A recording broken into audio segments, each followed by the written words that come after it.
Bonjour monsieur. Bonjour monsieur, bienvenue à la maison du Ripple. Qu'est-ce que je peux faire pour vous aujourd'hui? Alors je voudrais m'acheter pour 1 dollar de XRP s'il vous plaît. Attendez, je regarde le cours tout de suite. Alors, avec le cours qu'on a aujourd'hui, je peux vous proposer 4 Ripple pour 1 dollar. Est-ce que ça vous va? Bon c'est parfait, allons-y. Bon écoutez, j'ai les chercher dans le wallet, je reviens tout de suite. Ok.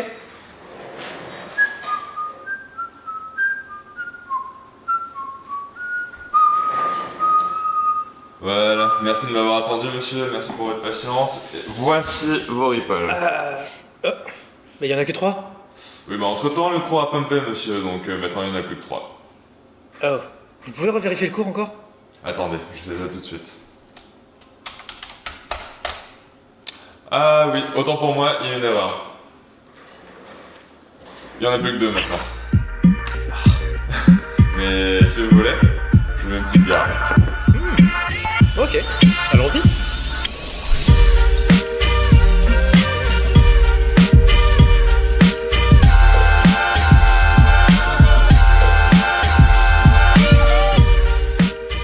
Salut les kryptoniens, c'est Jarel, comment ça va? Bienvenue pour ce nouveau numéro de l'Hebdo Crypto, la seule émission où on parle de bière et de crypto. Et à cette occasion, vu ce qui est en train de se passer sur le marché, surtout ce week-end, je pense que, avant de parler crypto, on va boire un grand coup. Alors on va commencer tout de suite avec l'étude du marché, comme d'habitude. Donc du coup, cette semaine, grosse semaine de folie, on va dire. Donc du coup, voilà. Donc, alors on va regarder au niveau du marché, qu'est-ce qui s'est passé. Donc on a le marché qui s'est complètement emballé en fait cette semaine. Et donc on va regarder un petit peu toutes les cryptocurrencies. Donc on va regarder un petit peu toutes les autres. Donc vous avez vu, regardez, Bitcoin plus 15%, Ethereum plus 18%, XRP plus 58% qui vient de récupérer sa troisième place, Chainlink plus 18%, Litecoin plus 33%. Donc en fait, vous voyez là, cette semaine, c'est un truc de fou. Vous avez en fait tout qui pump dans tous les sens. Il y a du vert, du vert, du vert, du vert. C'est un truc de malade. On est vraiment en bull run, hein, ça c'est sûr et certain. Donc du coup, pour parler du Bitcoin, alors le Bitcoin aujourd'hui se tient à 18 526 dollars et la semaine dernière, il était à 16 248 dollars. Donc en fait, le Bitcoin là depuis une semaine, il a pris 2000 dollars encore. Ensuite, vous avez l'Ethereum. Alors l'Ethereum qui est à 546 dollars et la semaine dernière, il était à 471 dollars. Donc il a pris quasiment 80 dollars. Ouais, 70 dollars en fait depuis la semaine dernière. Donc là en fait vous voyez vous avez les grosses caps qui sont en train de s'emballer, c'est un truc de fou. Ensuite on va parler de la Total Market Cap. Alors Total Market Cap, on vient de passer en fait le cap des 500 milliards de dollars. Donc la semaine dernière on était à 471 milliards de dollars, maintenant on est à 537 milliards de dollars de market cap sur le marché. Et ensuite, au niveau de la dominance, qu'est-ce qui se passe? Alors, on a la dominance qui est BTC, donc 64,87%, sachant que la semaine dernière, on était à 64,7%, donc très stable. Ethereum à 11,14%, alors que la semaine dernière, on était à 11,47%. Donc, en gros, pareil, très très stable. Par contre, nouvelle chose dans la dominance, on a XRP qui vient de passer devant Tether et qui maintenant représente 3,46% de dominance suite à un rallye de 58% sur une journée. Au niveau du Scalpex Index, qu'est-ce qui se passe? Alors, pareil, au niveau du Fear and Greed Index, comme vous pouvez le voir, on a Extreme Greed 94%, donc là il faut faire super gaffe parce que tout le monde est ultra bullish sur le marché. Donc à mon avis, je pense que si le Fear and Greed est à ce niveau-là, il va y avoir une correction dans pas longtemps. Sachant qu'en fait sur BTC là on a quasiment craqué les 19 000 dollars aujourd'hui, donc on a tapé je crois que c'était les 18 990 dollars, un truc comme ça, donc on n'a pas passé les 19 000, on a eu la réjection, mais voilà, le marché reste bullish, on a l'open interest qui est en train de monter, donc en fait on a de plus en plus de gens qui sont en train de se leverager sur les marchés, et après l'order flow il est neutre, et le social index il est quand même down, donc là-dessus ce qui est en train de se passer c'est quoi, le rallye continue, il est en train de s'accélérer comme j'avais expliqué la dernière fois. Et là, pour l'instant, en fait, tout le monde est très greedy. Hein. Là, en fait, vous regardez sur le Greed and Green, le Fear and Greed Index, on est à 94 sur l'index sur 100. Donc, on est en extreme greed. Donc, tout le monde est bullish. Et quand il y a un truc qui se passe comme ça, normalement, la correction est pas loin. On n'est pas loin du top, on va dire. Top local. Ensuite, on va parler de analyse technique. Alors, j'ai parlé du BTC. Donc, sur le BTC, très simple maintenant. Donc, en gros, si vous voulez, on est quasiment en price discovery sur le BTC. Donc, qu'est-ce qui se passe? Du coup, vous voyez, all-time high à 19 900 et quelques. Deuxième top local à 13 008. Long-term résistance entre 13 500 et 16 300. Alors là, en fait, ce qui vient de se passer, c'est que déjà, la semaine dernière, on a clôturé au-dessus de la long term résistance. Là, on est toujours sur cette candle-là, en fait. Mais je pense qu'il y a des grandes chances qu'on clôture, à mon avis, autour de 18 400, 18 200. Enfin, dans ces eaux-là, on va clôturer, à mon avis, je pense, cette semaine. Donc, ce qui se passe, c'est que là, vous avez ici, la dernière fois qu'on a clôturé, en fait, au CEO, c'était en décembre 2017. On avait clôturé la dernière fois à 17 000 et quelques dollars. Ouais, 17 000 dollars. Là, en fait, on s'apprête à clôturer à 17 400, enfin 18 400, 18 500. Donc, en gros, si vous voulez, le BTC, là, il reste bullish. Regardez les indicateurs. On a le RSI, le MACD qui sont complètement dans l'espace, mais c'est pas grave parce que ça continue à monter. Donc, il n'y a pas de divergence, en fait, en weekly. Donc là, le BTC, il va continuer à pump. Il est en train d'accélérer, en fait, sa course. Et normalement, en fait, ce qui se passe, c'est que si vous avez des accélérations comme ça et que le BTC, en fait, commence à complètement partir en parabole, il faut faire super attention parce que c'est vraiment là en fait où il y a des zones de vente. Sachant que sur le social index, au niveau des réseaux sociaux, en fait, on commence tout juste à parler du BTC dans le mainstream média. Donc là, en fait, si vous voulez, ce qui se passe, c'est qu'à mon avis, il y a encore de la marge. À mon avis, je pense que la semaine prochaine, on va craquer les 20 000 dollars et on sera au all-time high. Et là, à mon avis, je pense que là, ça va FOMO, mais un truc de fou. Donc voilà, donc ça c'est pour le BTC. Alors au niveau de la liste technique, qu'est-ce qui se passe? Toujours la même chose que depuis quelques semaines. Donc en fait on a 1, 2, 3, 4, 5, 6, 7 candles d'affilée qui deviennent de plus en plus grosses en fait. Donc en gros là on est en parabole complète. Et au bout d'un moment, il va falloir que le truc retrace. Par contre, en fait, à mon avis, sur le BTC, ce qui se passe, c'est que là, on est dans une pattern AB égale CD. Donc, en gros, si vous voulez, là, en fait, sur le BTC, ce qu'il faut faire, c'est que pour trouver cette pattern, en fait, vous prenez le top, enfin le bottom de Crash Covid, vous montez jusqu'à ça, 12 300, et ensuite vous clonez ça. Alors, on va faire comme ça. On va cloner ça ici. Voilà. Parce que là on est en price discovery, donc en fait il faut partir là-dessus. Vous prenez sur le creux et vous voyez en fait pattern AB égale CD. La pattern AB égale CD se finissait à 18 300 et là en fait on est déjà en extension sur la pattern AB égale CD. Donc là en fait si vous voulez, je pense qu'il faut être très prudent parce que là on arrive sur un top de marché. Il y a les 19 000 dollars en fait qui sont là. Franchement c'est un truc de fou. Après il y a une deuxième pattern AB égale CD que vous pouvez regarder qui est ici. Donc vous prenez là le crash ici, vous montez jusqu'à là, ensuite on clone ça, hop, ici, et ça nous donne, ouais non c'est même pas ça. Donc en gros si vous voulez, là sur le BTC, à mon avis, là on est en price discovery, donc en fait il faut même pas chercher des patterns en fait sur ça. À mon avis là si vous voulez sur le BTC ce qui se passe c'est qu'on est complètement en surachat. Les long term résistances, on les a explosés. Là, on est en price discovery. Donc, en fait, pour l'instant, moi, ce que je vous explique, c'est que sur le BTC, vu qu'on est en price discovery, en fait, on ne sait pas vraiment ce qui va se passer. Ça peut continuer à pump, ça peut retracer. C'est vraiment compliqué. Pour l'instant, par contre, là, il ne faut pas aller contre la tendance. J'ai remarqué, en fait, que là, le BTC, cette semaine, il a quand même pas mal cool down, on va dire. Donc, il s'est stabilisé, en fait, sur un range entre 18 990 et 18 400, ce qui est comme ça. Donc en fait, on va regarder ce range qui est là. 18 400. Ici, voilà. Donc là, en fait, on est sur un range comme ça. Alors, en fait, quand on est sur un range, à mon avis, ce qu'il faut faire, c'est que vous achetez, comme je vous ai expliqué la dernière fois, vous achetez toutes les candles rouges, en fait. Tout ce qui est rouge, vous achetez. Et comme ça, en fait, vous allez voir le truc qui continue à monter de manière complètement parabolique. Donc, de toute façon, là-dessus, il faut pas short. Faut juste suivre la tendance. Faut surtout pas shorter ce marché. Il faut juste suivre la tendance et puis laisser le truc monter. Ensuite, on va parler d'Ethereum. Alors, Ethereum, c'est encore plus bullish. Alors, sur Ethereum, en fait, si vous voulez, là, donc j'ai retracé encore la zone de short. Donc, alors, la zone de short, vous vous rappelez, je l'avais mis ici. Attendez, hop là. Je l'avais mis ici, la zone de short, blam, elle était comme ça, à la base. Donc c'était une zone 38,250, ok, qui commençait en fait à 380 et qui finissait à 460. En fait, non, cette zone de short, elle n'est pas comme ça, elle est ici. En fait, cette zone de short, elle commence à 460 et elle finit à 550. Et ça correspond en fait avec le mouvement qu'on vient de voir aujourd'hui. Donc ce qui s'est passé aujourd'hui, c'est que vous avez en fait un énorme pump en fait de l'Ethereum. Et en fait, l'Ethereum, si vous voulez, ce qu'il a fait, c'est qu'il a pumpé jusqu'à 560 et ensuite il s'est complètement arrêté. Il y a eu une grosse zone de réjection sur les 560 dollars. Donc il a méché un petit peu au-dessus de la zone de short et ensuite il a retracé à 536 dollars. Donc là, en fait, on est dans un range sur Ethereum.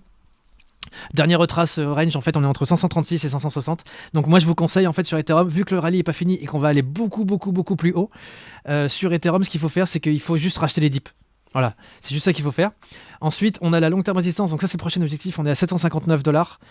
et jusqu'à 923 dollars sur Ethereum, sachant que le fondamental il est complètement ouf. Vous avez Ethereum 2.0, ça va sortir le 1er décembre, et là à mon avis je pense qu'on a le rallye de fin d'année ça va être n'importe quoi, on va avoir une accélération du prix scandaleuse.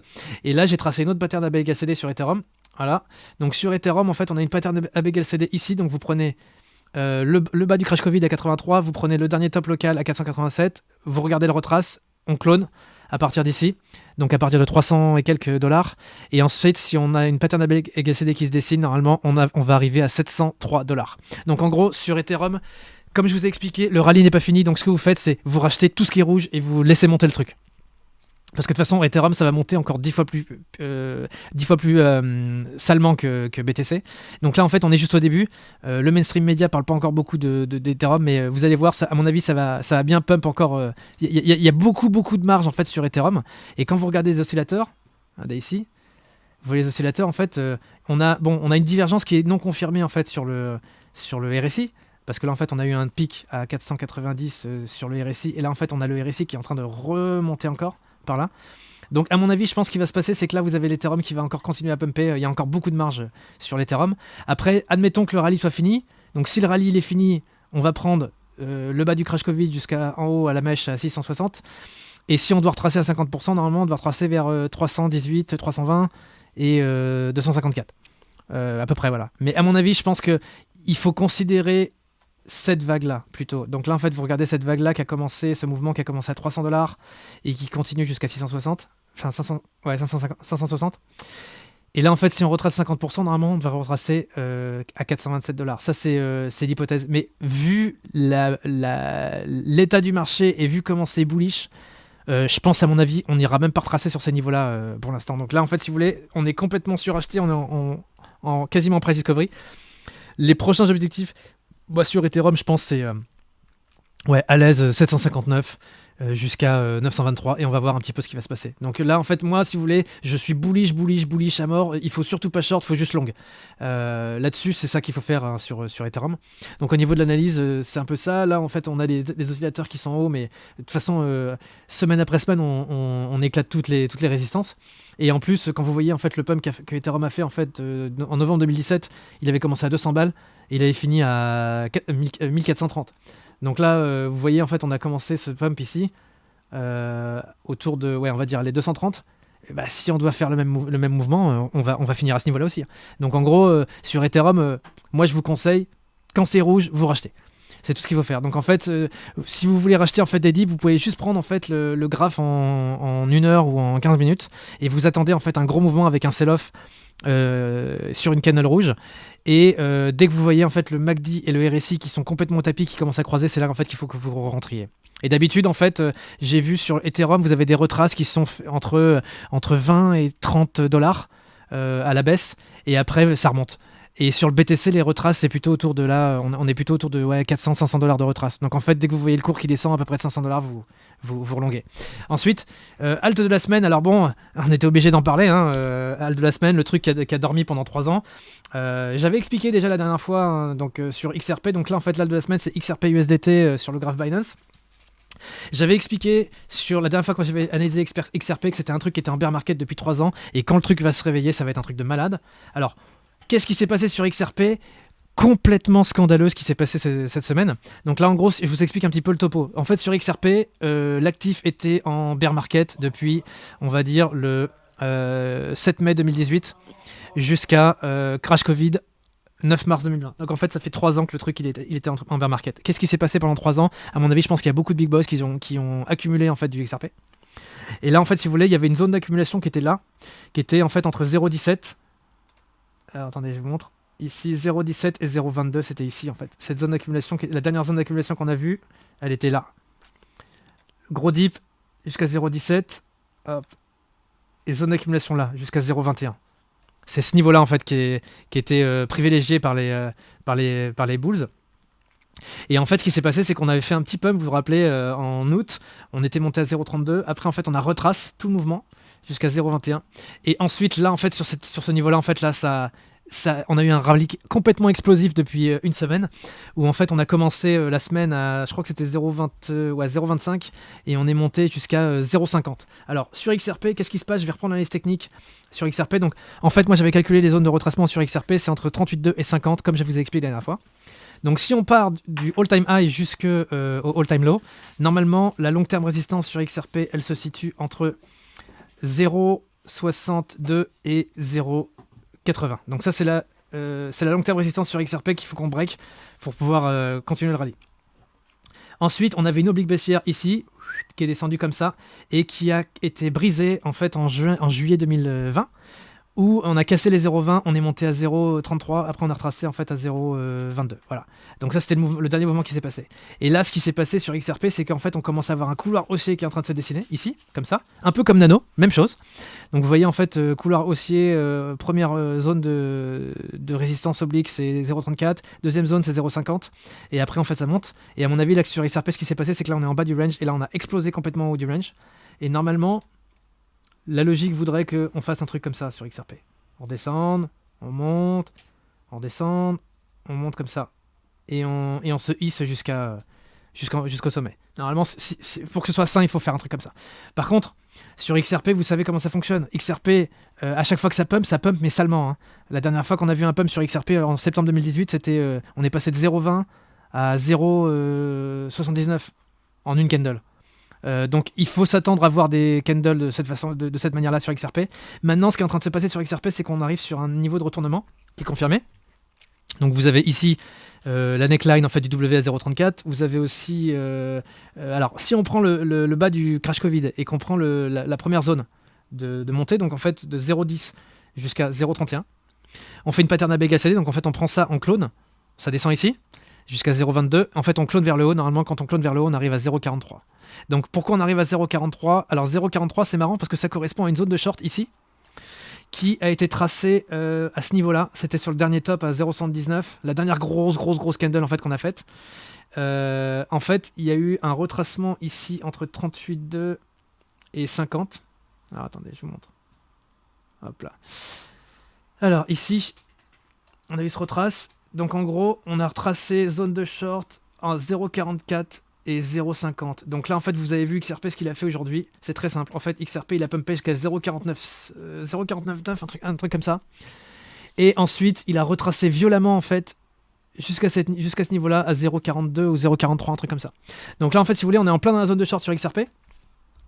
À mon avis, ce qui se passe, c'est qu'il y a des gros vendeurs en fait qui se sont manifestés ici pour pouvoir arrêter la montée. Mais franchement, vous voyez, hein, en une semaine, on a fait une candle de 50%. Bah voilà, c'est ça XRP. XRP, ok, ça a été, le prix a été complètement suppressé, on va dire, pendant 3 ans. Et bah voilà, ce que ça fait quand ça pump. Donc du coup, XRP, là, ce qui se passe, c'est qu'il y a une zone de retournement là. Donc en gros, le prochain objectif à craquer sur XRP, c'est les 0,50. Et à mon avis, je pense qu'on va y aller vite. Parce que XRP, en fait, quand ça pump violemment. Et normalement, ce qui doit se passer, c'est que si on doit faire... alors la pattern AB égale CD, elle a été validée déjà. Donc on a une pattern AB égale CD validée à 0,44. Et normalement, une fois qu'on fait un rallye comme ça, bah, ce qui se passe, c'est que si on clôture à 0,50, on va faire en fait ce qu'on appelle un W weekly. Et quand on fait un W weekly, normalement, on va tomber directement sur la long term résistance. Donc le prochain objectif, c'est 0,62. Et après, c'est 0,80. Donc pour casser en fait le premier arrêt en fait de XRP à la hausse. Et voilà. Donc en fait, si vous voulez, sur XRP, ce qui s'est passé, c'est que là, le mouvement, je pense qu'il n'est pas fini. Bon, par contre, vous voyez hein, le RSI, le MACD complètement dans la stratosphère. On n'est pas sur des sur des niveaux naturels, parce qu'en fait sur XRP, vu que ça fait 3 ans que le truc était complètement en bear market, on n'a aucune data sur Binance. Donc il faut regarder des graphes sur Bitfinex, sur HitBTC, ce genre de choses qui ont plus d'historique. Mais voilà, en gros sur XRP, ce qui se passe, c'est que voilà, le truc, il va pumper à mort. À mon avis, même chose que tous les autres trucs. On est en bull run, vous prenez les retracements des alts et des cryptos en fait, et vous achetez quand c'est rouge. C'est juste ça qu'il faut faire, et vous laissez le truc monter, parce que de toute façon, vous allez voir, si vous achetez sur des candles rouges, en fait, il y a des possibilités très très probables qu'en fait le truc il retrace jamais.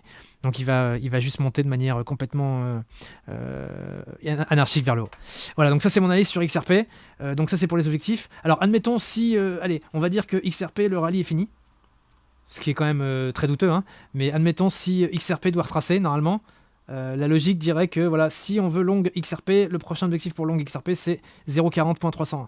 Et aujourd'hui, non, c'est 38,250, excusez-moi. 38,250, ça c'est le retracement. Hop, 38,250, ici. Donc là, en fait, les objectifs pour long XRP, c'est 0,34 et 0,29. Et franchement, je crois qu'hier, il y avait une candle en fait à 0,34, je crois. Donc, à mon avis, je pense que le retracement, il est déjà fait. Mais voilà, en gros, si vous voulez, sur XRP, c'est explosif, c'est un truc de fou.